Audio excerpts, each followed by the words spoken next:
Hello friends, you're with the Lonesome Gamer and I'm trying to play Zpocalypse.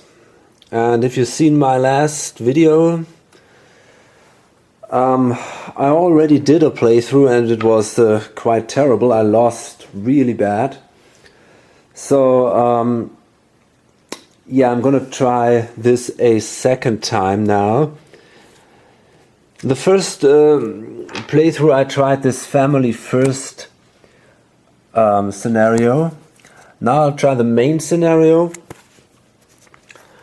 I was uncertain if I should try that because in a solitaire mode main scenario might not be the best idea because you have these daily goal cards which look absolutely fantastic, by the way, and some of these daily goals are actually, well, kind of competitive. Anyway, let's try it. I think it might be a little easier because it's easier to gain victory points, and if your squad is killed, you might get a restart with the people from the bunker. So let's see. It says it's a free for all, every squad for themselves. Sometimes you help each other, sometimes you don't. Well, basically we will try to help each other and we will try to make it through all 4 days. That's my personal objective. Each player starts with 2 survivors, 2 food, 2 armory, weapons only, and 1 item. Choose any one base tile set to start the game with. Well, this time I've chosen the hotel lobby. And it's written that this is the most easiest tile or base tile set, and that makes kind of sense because there is this lookout here, so I can go up there and I could shoot there ignoring line of sight or ignoring any blocking walls or something like that. So that's actually pretty cool. Of course, I still have to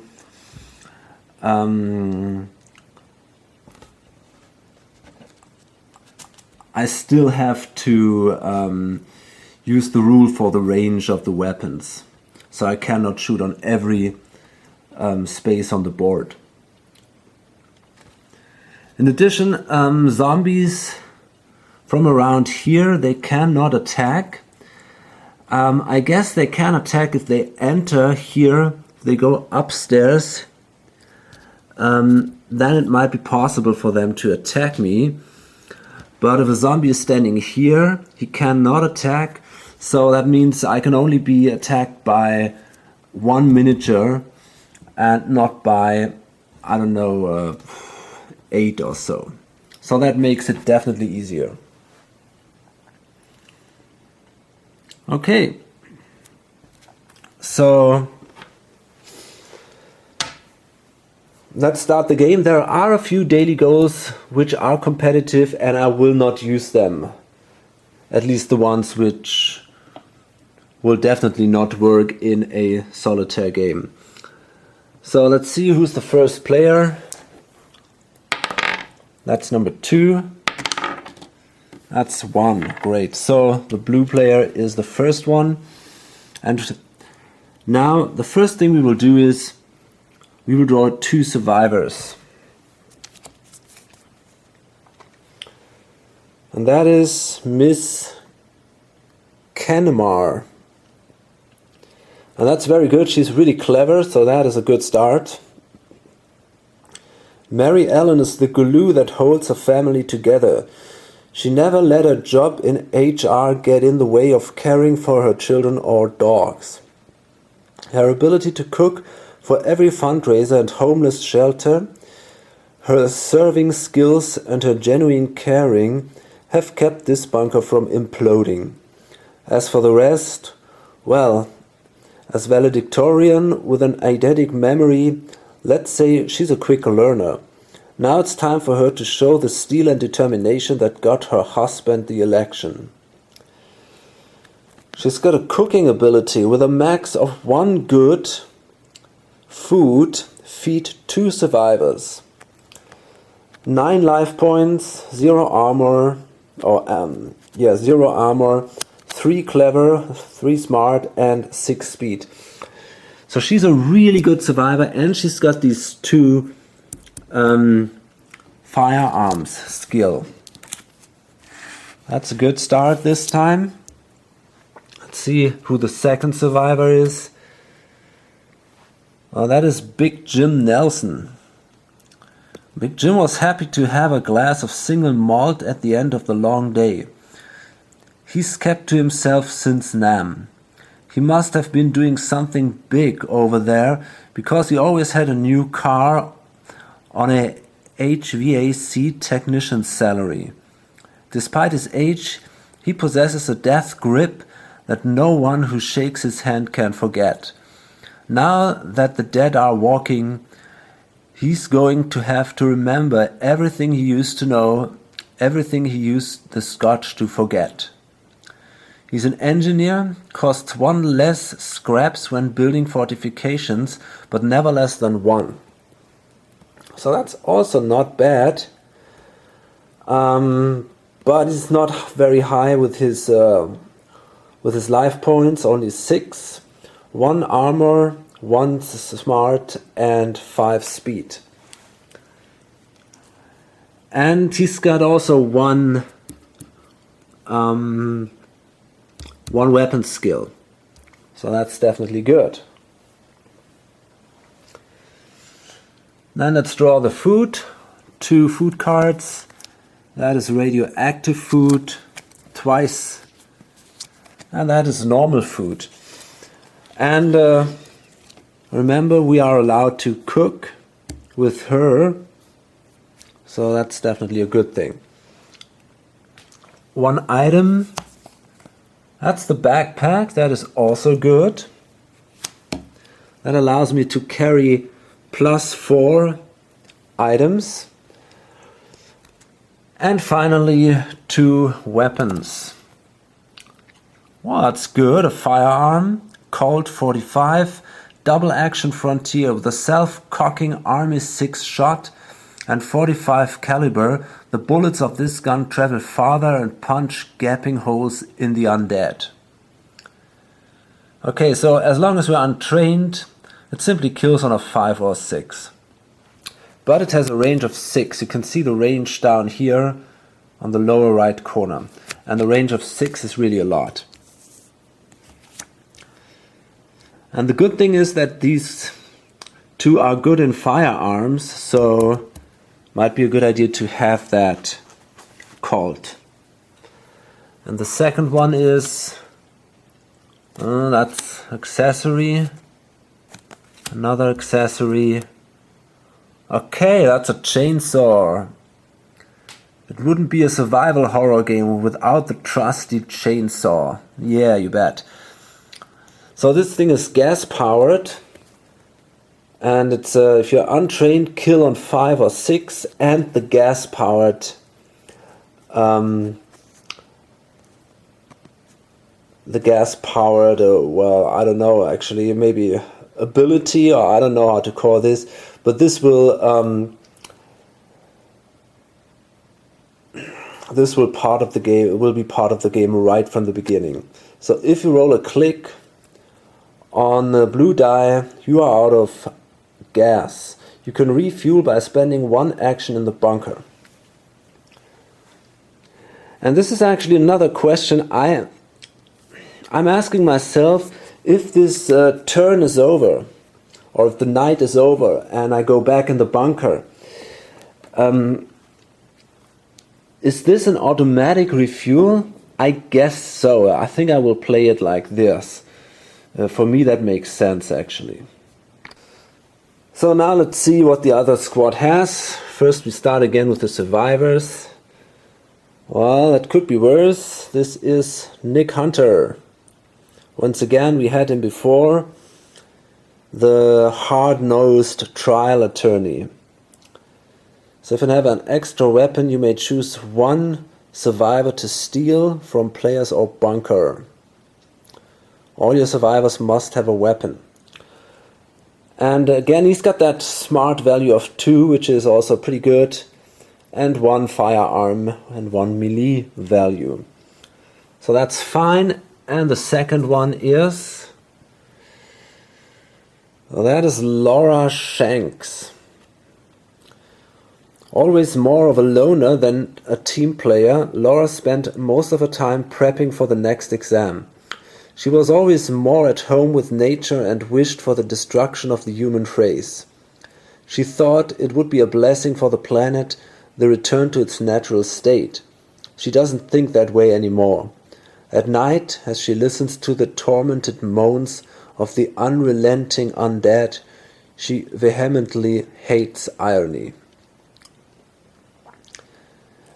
But she's a scavenger, that's pretty good. Draw 1 extra card, food, item or armor of your choice during the scavenging phase. So that's a very strong ability, and she also has a high armor value. So that's a pretty good one too. And she comes with 1 firearm skill. So, and then, let's see, we gain 2 food. That is again radioactive food. 1 and another 1. Then 1 item, this is ammo. It's always good. And finally, the weapons. Here we got the hatchet. We had that before. So, as long as we're untrained, 1 die, kill on 5 was that. And the next one is, that's accessory. That's a nightstick. The police nightstick is based on the martial arts tonfa, which is both an offensive and defensive weapon. It requires some skill to use effectively. So as long as we're untrained, it's also just 1 dice and kill on 5 or 6. Anyway, it's not too bad, I think. Okay, so this time I have the feeling it's a little better. But, well, let's see. Okay, so that was still the setup. Now let's come to the scavenge phase of the first day. And this time we have to draw the daily goal card. So that's what we do for the blue squad. And that says little things. You know, this zombie apocalypse has really got you down. Take some time to appreciate your life. Oh, okay. Everyone and everything annoys you? Beat them up. Bash them up. Goal: at any point in combat, move adjacent to another squad. Take 1 action to roll 1 die damage, ignoring armor, to sucker punch them. This can only happen once, but no retaliation is allowed. Goal reward: cathartic, right? Yeah, you liked it. Gain 2 victory points. Okay, so we will allow the squad to do it. I think it's... yeah, why not? I mean, they can try to do this. And I think, I'm not absolutely sure about this, but then there is this challenge. So if you manage to do the goal, then you can decide if you want to do the challenge. By the way, you don't have to do this. If you don't like to do that, simply don't do it, and you don't gain the victory points. So it's not too bad. The challenge says, not enough, louder, make it splashy, civilization has ended, make some freaking noise. Stand on a car and take 2 actions to go to town on it. Who cares if you're attracting zombies? You have to kill them anyway. You must have a melee weapon for this. You find a delicious yellow cream-filled cake. Take a food from the deck, gain 3 victory points. So that might be an idea, and there is actually a car here. And we have the chainsaw. So maybe we can make some fun there and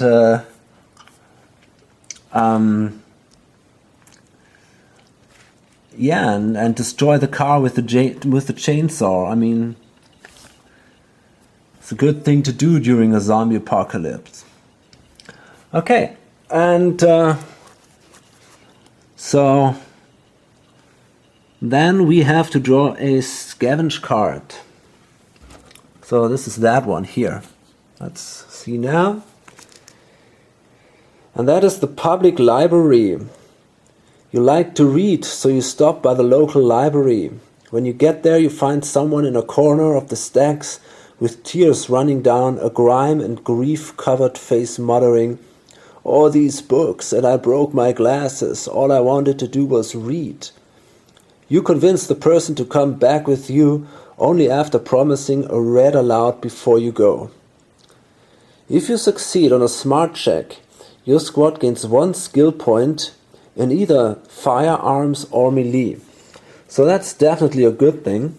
And let's hope for the best here. Well, this guy is the smartest one, so we have a smart value of 3. Let's see. Yes, that's a 6. Very good. So we gain an extra skill point here. So this is 2, 3. So I say we take 4 skill points here, firearm, and we have 0 in melee.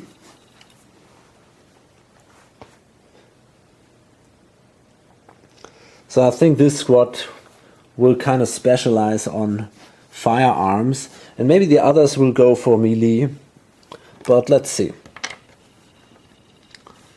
And then you rescue 1 survivor, so let's see what that is. Oh, by the way, I forgot to place 2 survivors and 2 items, 2 armory cards, under the bunker. So these are now my 2 survivors for the bunker, David Oscar Dahl and Abigail Sharp. So if a squad is killed, now they can restart with these 2 survivors. And then we place 2 armory cards there, and there is another Colt 45 and the Beretta 92F.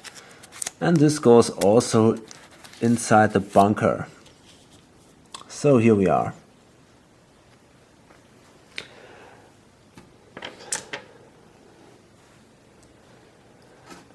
And let's see.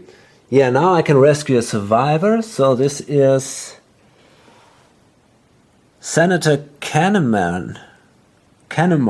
Well, yeah, that's great. She's actually here. So this is now a real family. And again, he comes with an additional firearms skill, so that's pretty cool. David started as a humble evangelist before he won millions of souls on TV and votes in every election from NRR president, speaking of cold dead hands, to senator. As chairman of the Armed Service Committee, he's played with most of the military weapons known. His smooth-talking political savvy and religious conviction creates a man that can smite a zombie with compassion. So the special ability is Forethought. During the feed and fortify phase, your squad may build 1 fortification of any kind on a tile with zombies, paying the normal cost. And he comes with a armor value of 2, which is pretty amazing. So, but he's not yet active. Okay, and then let's hope for the best. We roll again. The scavenge roll. Come on, we need a 5 or 6. We don't have that. But in this case, it's not that terrible, because the difference is not that big. So we failed, but we still gain 1 food. So that is radioactive food. 1 armory card. Here we go. That's bad. Gas masks. Gas masks are a tremendous help for those forced to scavenge areas shrouded in toxic gases. Well, we already had that. The problem with this is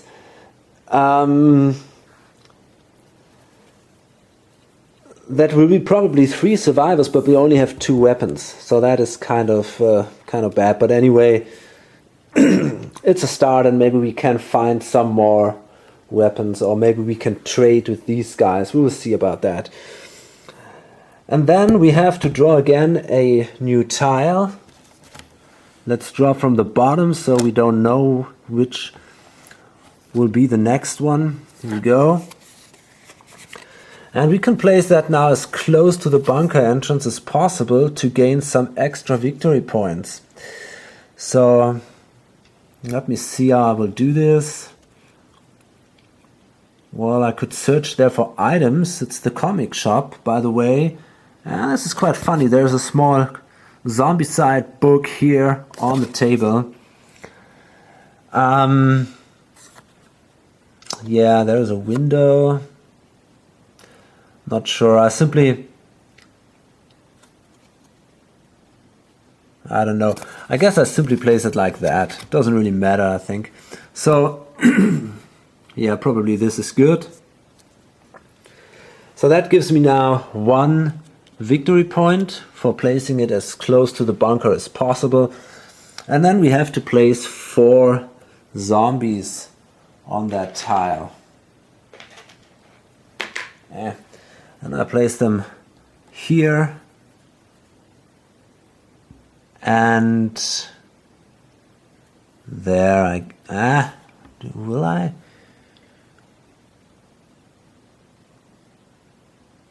Maybe better here. Yeah, I think I'll do it like this. Okay. Okay, so now it's the scavenge phase of the red squad. Let's draw the scavenge card. Downtown. You search downtown trying to find a building that doesn't look completely destroyed. All the hospitals and supermarkets seem to have been looted. And then you see the history museum. It wouldn't be your first choice normally, but it looks intact. Maybe there's something inside worth taking. Good thing you looked. You almost forgot about the weapons the security guards would need. And there's an exhibit on military history. Now, how do you get a tank circa 1943 out of the front door? You rescue 1 survivor. Okay. So let's see. So this is Jane. Jane cared for her kids, fed an army of friends, and kept a right tidy home. She does much the same in this bunker, except she misses her soaps. Damn emergency broadcasting interrupting things. She looks meek, but that mothering instinct is not to be taken lightly. Lord help the zombie that goes after Princess or the children. Okay, so she's not exactly good, and she's pretty slow. Necessary nourishment. During scavenging phase, take 1 extra food. This is good. But because she's not active yet, we cannot use this ability in this turn. So basically, she will slow me down. Well, maybe during a later turn we can leave her in the bunker. I'm not sure about that yet. Okay, so now we will also roll the smart roll, and here this guy Nick Hunter is the smartest one, so we only can use 2 dice. Come on. Again we failed, and this time it's not good. We can draw 1 food, another radioactive food. At least it's enough to feed all the survivors. And then we can draw 1 armory card. Great, a guitar, awesome. Oh man, The guitar allows one to create sweet, soothing music that can attract zombies for an ambush or give other survivors a head start. As a last resort, you can bash a zombie over the head with it. So, yeah, we got this auto kill here. Spend one action to kill a single zombie, then remove this card from the game. Music. Spend one action to play music that will attract zombies up to 8 squares away. If you roll a click on the blue die, you broke the strings and you may no longer use the music ability. So in general, this is not such a bad card.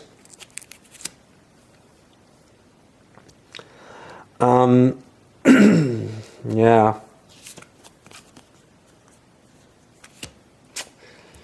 But a weapon would be better, of course. Oh man. Okay, anyway. Let's draw a tile.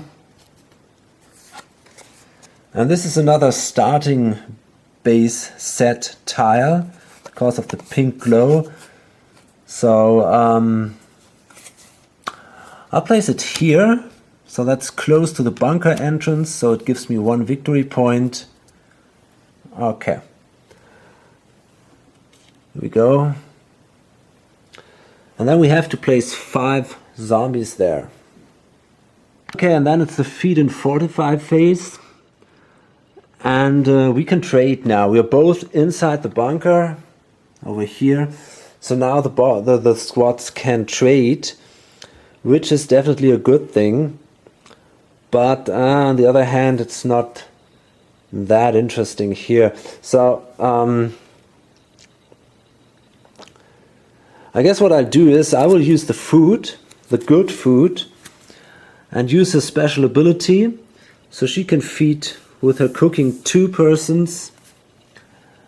And then I can trade. They give me 1 radioactive food. So that allows me then to feed the 3rd person, Senator Kennemar. Okay. And then we can fortify.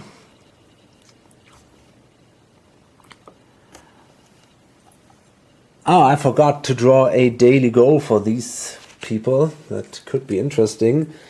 Well, that says phobic.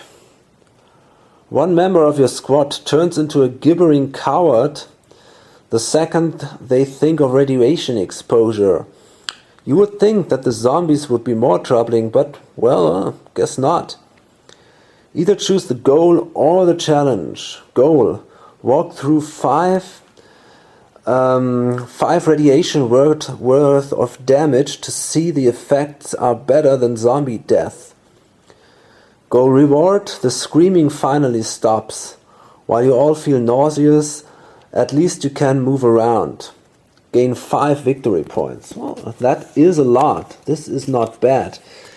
The problem is there are not too many of these. Wow. On the other hand, you could move in here and move around in this area here. Maybe that's an idea.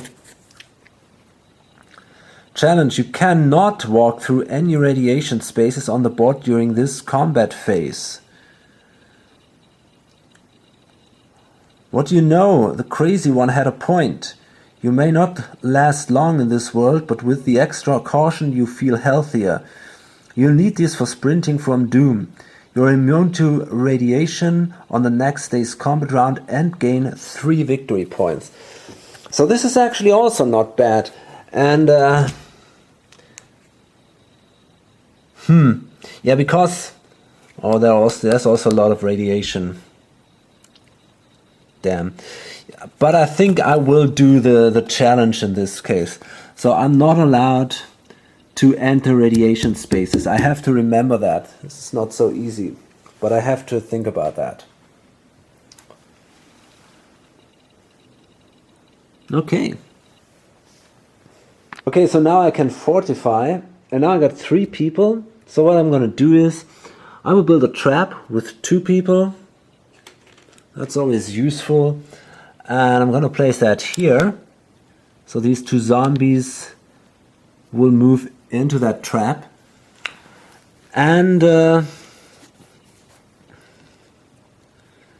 then I will build sandbags.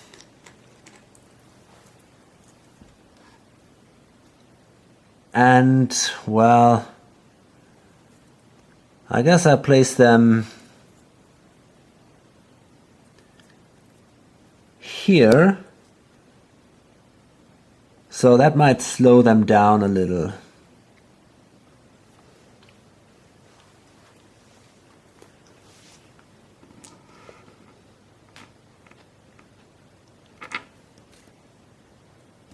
Nah, not sure. Could also place it here. Yeah, maybe that's the better idea. I place them here, and maybe that's better for them. Okay, and then I can I gain 3 victory points for doing this. That's the blue squad, so now I got 4 victory points.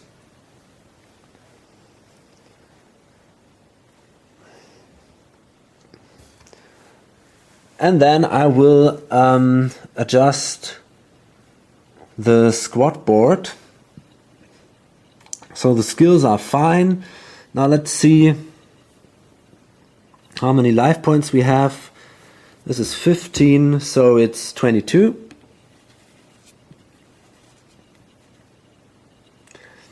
And we got 3 armor value.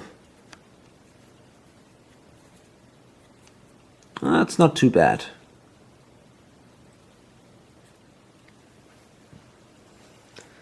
Got a smart value of 3 now. Here we go. And a speed of 5, slowest. Okay. And now it's them. And they take some food from the other squad. And then they use the radioactive food. Oh, I think actually I used 1 radioactive food. So I lose 1 life point here. They spent 3 radioactive food to feed these 3 survivors. Well, I'm really thinking about spending 1 more food and gaining instead 1 of these survivors.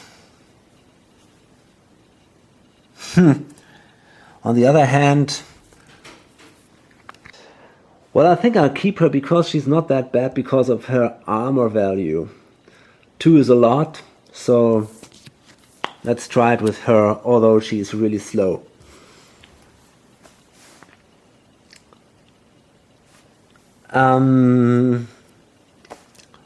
So after we fed the survivors, we can now build fortifications.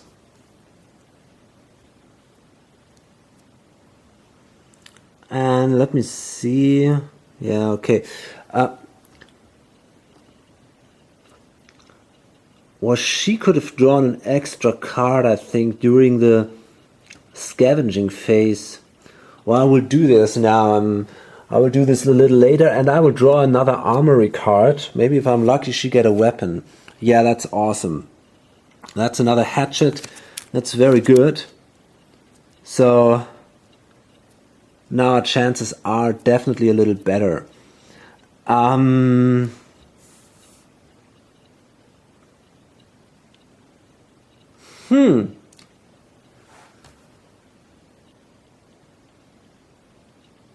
Okay, so let me see, just a minute.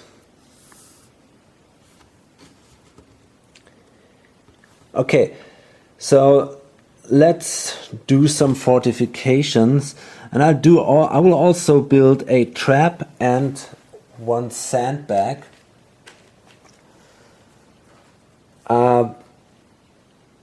Let me see, maybe I think I'll place a trap here. Oh, I'm not so sure. Maybe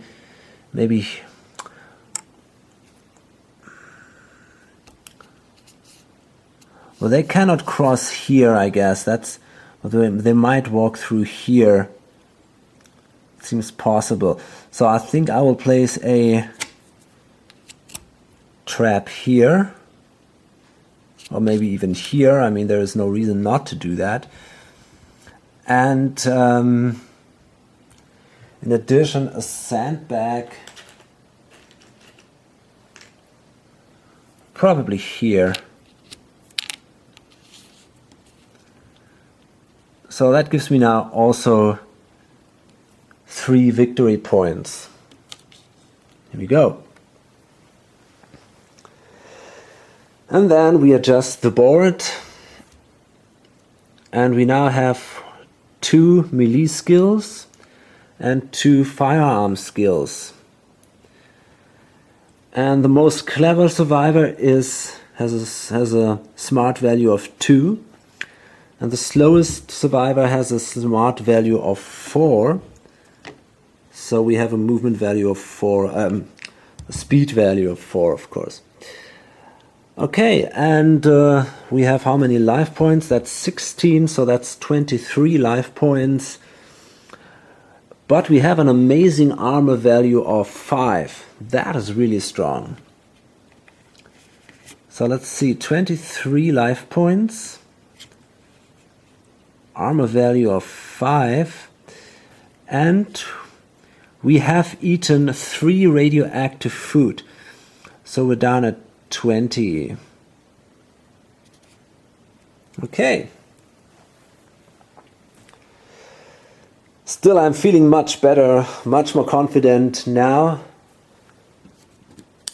than I did after the last scavenge phase.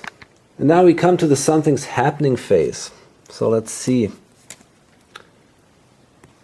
The moans. The sun has just gone down. You can hear the moans of the dead getting louder as they approach. It doesn't sound good. Are you ready for the onslaught? Some of the squads think about hiding in the bunker, but others contest that won't work. You must stand your ground and hold down the fort. Being a nervous eater, you scarf down your rations for the next day while waiting. Okay, so this applies now to all squads. Lose 1 food. If you don't have either, lose 1 victory point. Okay, so this is pretty bad because they will probably lose both food. That's really nasty. And the other one also loses the food, so this is not a good thing. That means we have to search for food during the next combat phase. I think it would be a good idea. Here we can do this, or over there, for example. And then we have to draw 2 tiles. This one with the tank looks pretty awesome. That's a tile we have to place as close as possible to the bunker entrance. So, well, let's place it simply here. And then there will be 4 zombies.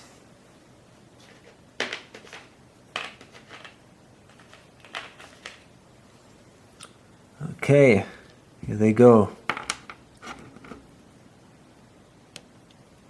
I don't know if it makes sense to separate them somehow. I don't know, I think not. I think I place them simply here. And for the other squad, we draw another tile, and this time it's another starting base tile. So we have to place that here now. Damn.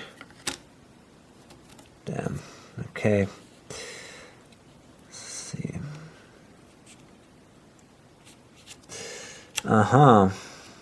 Okay. So let's see. Yeah, of course, 4 zombies.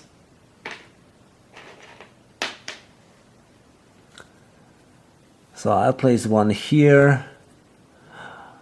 and, well, I don't know, the other one up here. Okay. So now we're ready for the combat phase.